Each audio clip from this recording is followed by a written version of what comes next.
నమస్తే అన్న, అందరికీ నమస్కారం. కువైట్లో ఈరోజు బయటికి వచ్చే వారిని వాతావరణ శాఖ హెచ్చరించింది.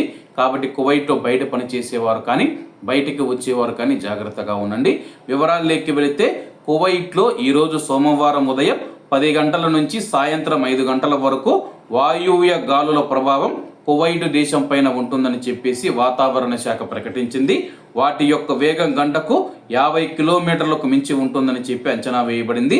దీనివల్ల కువైట్లోని కొన్ని ప్రాంతాలలో దుమ్ము లేవడం మరియు అలాగే దృశ్యమానత తగ్గడం ఉంటుందని చెప్పేసి సముద్రంలో అలలు 6 అడుగుల ఎత్తుకు ఎగిసిపడతాయని చెప్పేసి వాతావరణ శాఖ తెలిపింది.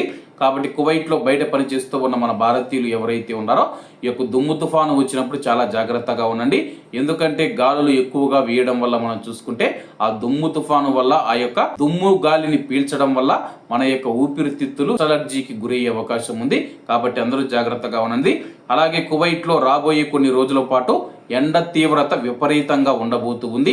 ఉష్ణోగ్రతలు 50 డిగ్రీల సెల్సియస్ దాటే అవకాశం ఉందని చెప్పి వాతావరణ శాఖ హెచ్చరించింది. దీనికి తోడు బలమైన గాలుల వల్ల దుమ్ము ధూళి రేగడం, తీర ప్రాంతాలలో ఉక్కపోత పెరగడం వంటి పరిస్థితులు ఉంటాయని పేర్కొందనమాట. ప్రస్తుతం మనం చూసుకుంటే చాలా మంది సోషల్ మీడియాలో కూడా పెడుతూ ఉన్నారనమాట. తమ యొక్క కార్లలో టెంపరేచర్ మనం చూసుకుంటే బయట 53 డిగ్రీలు, 52 డిగ్రీలు, 51 డిగ్రీలు చూపిస్తూ ఉందని చెప్పేసి కువైటీ ప్రజలు మరియు ప్రవాసులు సోషల్ మీడియా వేదికగా అయితే పోస్టులు పెడుతూ ఉన్నారు. అలాగే కువైట్లో బయట పనిచేస్తూ ఉన్న ప్రవాస కార్మికులు ఎవరైతే ఉన్నారో, మన భారతీయులు ఎవరైతే ఉన్నారో, ముఖ్యంగా ఉదయం 11 నుంచి సాయంత్రం 4 గంటల వరకు మధ్యాహ్నం పనిపైన నిషేధం ఉంది. కాబట్టి అందరూ జాగ్రత్తగా ఉండండి.